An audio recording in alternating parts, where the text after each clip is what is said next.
بسم اللہ الرحمن الرحیم۔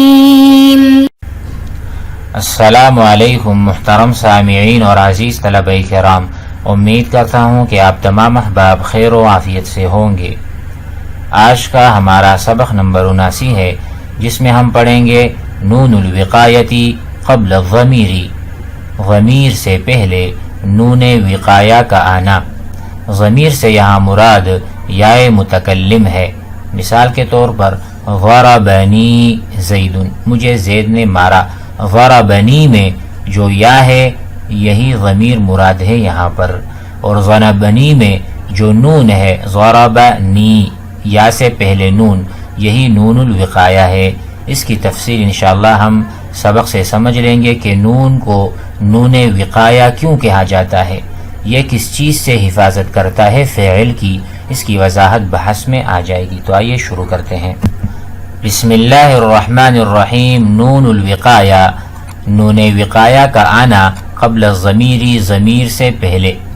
الامثلہ، اکرم، اکرام کرو، من یکرمنی، جو میرا اکرام کرتا ہے۔ ٹھیک ہے، یا ہم یوں کہہ سکتے ہیں اکرمو، میں اکرام کرتا ہوں، من یکرمنی، جو میرا اکرام کرے گا۔ اطاعت من نصحنی، میں اطاعت کرتا ہوں اس آدمی کی، اس شخص کی، نصحنی، یہاں پر دیکھیں نی میں یا یہ ضمیر ہے، یا متکلم، اور جو نون ہے نصح، ہا کے بعد جو نون ہے یہ نون وقایہ ہے۔ اس پر ہم روشنی ڈالیں گے بعد میں۔ اذا حزبک امر، جب آپ کو کوئی مشکل پیش آئے، فقصدنی، تو آپ میرا قصد کرو، یعنی میرے پاس آؤ۔ اس میں بھی نون اور یا، یہ نون نون وقایہ ہے، یا متکلم ہے جو یہاں پر ضمیر منصوب ہے۔ اتنقلو، کیا آپ نقل کرتے ہیں، ھذا الخبر، اس خبر کو، عنی، میرے سے۔ تو عنی، عن کے بعد جو نون ہے یہ مشدد ہے۔ پہلا نون عن، حرف عن یعنی حرف جر کا ہے، اور دوسرا نون جو مدغم فیہ ہے، نی، یہ نون وقایہ ہے، یا متکلم ضمیر ہے۔ لا ینال الیأس منی، مجھ سے نا امیدی کچھ بھی میرا نہیں بگاڑ سکتی۔ منی، ٹھیک ہے، من حرف جر ہے، اس کے بعد نی جو ہے نون وقایہ یا ضمیر متکلم کی ہے۔ لیتنی، یہاں پر بھی نون اور یا۔ انالا رضا الناسی، کاش کہ میں لوگوں کی خوشنودی حاصل کرتا۔ لک من لدنی، لدن نی، نون نون وقایہ ہے اور یا متکلم ضمیر ہے۔ آپ کے لیے میری طرف سے صادق الودی، بہت سچی محبت ہو۔ اننی، یہاں پر بھی ہے، بے شک میں عظیم العملی، بہت زیادہ عمل اور امید کا خواہاں ہوں۔ اب آئیے اپنا سبق سمجھتے ہیں اور مطلب مقصود۔ عرفت، آپ نے جانا، ان من الضمائر المشترکہ، ضمائر مشترکہ میں سے ایسے بھی ضمائر ہیں جو مشترک ہیں بین النصب والجر، یعنی وہ منصوب بھی آتے ہیں، یعنی مفعول بھی آتے ہیں، اور مجرور بھی، یعنی اس پر حرف جر داخل ہوتا ہے۔ وہ کیا ہے؟ یا متکلم۔ یا متکلم اس مثال میں دیکھ لیں، من یکرمنی، یہاں پر مفعول ہے، منصوب ہے۔ عنی، یہاں پر مجرور ہے۔ تو یا متکلم جو ضمیر ہے یہ کبھی مجرور ہوتی ہے تو کبھی منصوب ہوتی ہے، یہی مراد ہے۔ یا متکلم بھی وہ ضمیر ہے جو مشترک ہے بین النصب والجر۔ ونريد هنا، ہم یہاں چاہتے ہیں، نتکلم، کہ ہم بات کریں، عنہا، اس ضمیر کے متعلق، ببعض ما لم تعرفوا من قبل، جس کو آپ پہلے سے نہیں جانتے۔ انظر، آپ دیکھیے، الی الطائفة الاولى، پہلے قسم کی مثالوں میں، تجد افعالا، ایسے افعال کو آپ دیکھ رہے ہیں یا پاتے ہیں، متصلتاً، جو متصل ہیں، بیا المتکلم، اس کے اخیر میں یا متکلم ہے۔ وتجد، آپ یہ بھی پاتے ہیں، قبل الیاء، نون سے پہلے، نونا زائدہ، نون زائدہ۔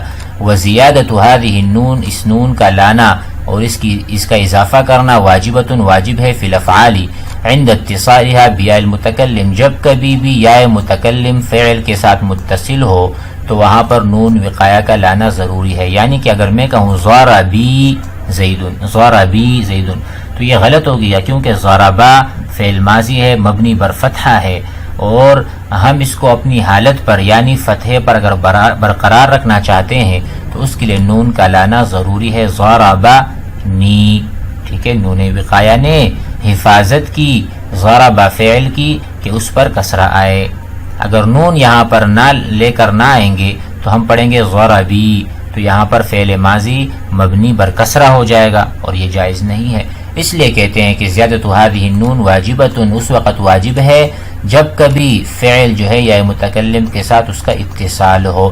وانما اتي بها، نون وقایہ کو کیوں لے کر آئے ہیں؟ لتقی، تاکہ وہ محفوظ کرے، تاکہ وہ دفاع کرے، الفعل الصحیح، فعل صحیح کا دفاع کرے، الآخرہ الکسرہ، فعل صحیح کے اخیر میں تاکہ کسرہ نہ آئے، عند اتصالہ، جب وہ فعل متصل ہو رہا ہو بالیاء یا کے ساتھ، جس کی میں نے مثال دی.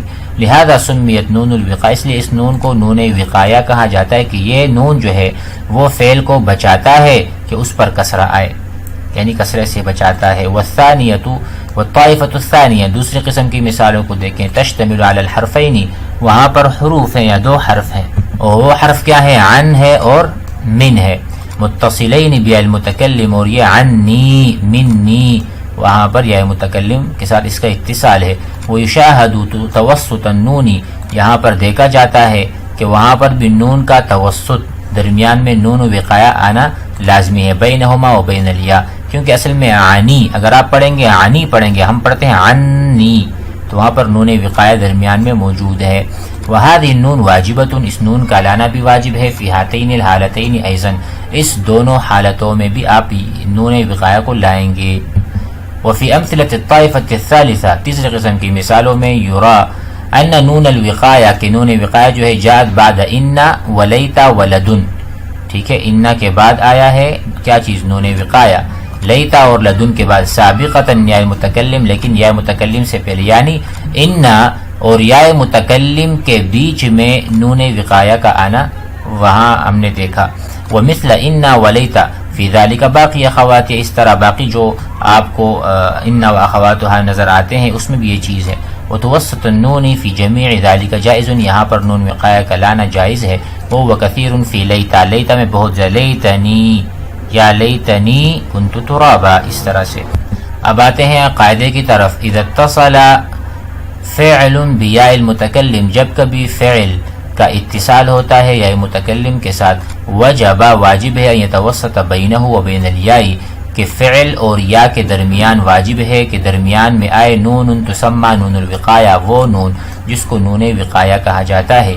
اذا اتصل الحرفان، جب دو حرف متصل ہو، من وعن، بیاء المتکلم، یا متکلم کے ساتھ ان کا اتصال ہو جائے، وجب واجب ہے توسط نون الوقایہ، نون وقایہ کا آنا وہاں پر واجب ہے. اذا اتصلت لدن او ان او احدى اخواتها، لدن اور ان اس کے اخوات یعنی اس کے جیسے اور بھی آپ کو نظر آئیں گے حروف بیاء المتکلم، جب بیاء متکلم کے ساتھ ان کا اتصال ہوتا ہے، جاز جائز ہے توسط نون الوقایتی، نون وقایہ کا متوسط ہونا، ان کا مداخلت کرنا. وہ کثیر فی لیتا، اور یہ بہت زیادہ آپ کو لیتا میں بھی نظر آئے گا. غور کریں گے اعراب کے اوپر. ترکیب نموذج. آلمنی فراقک، آپ کے بچھڑنے نے اور آپ کی دوری نے مجھے بڑی تکلیف دی. آلمنی، آلما فعل ماض والنون للوقایتی، آلما کے بعد جو نون ہے یہ نون وقایہ، والیاء مفعول به، اور یا متکلم یہاں پر مفعول ہے، یعنی مجھے بہت زیادہ تکلیف دی. کس چیز نے؟ فراقک، فراق فاعل ہے کیونکہ اس نے تکلیف دی ہے. والکاف مضاف الیہ مبنی الفتح فی محل جر. امید ہے کہ یہ سبق سمجھ میں آ گیا ہوگا. والسلام علیکم.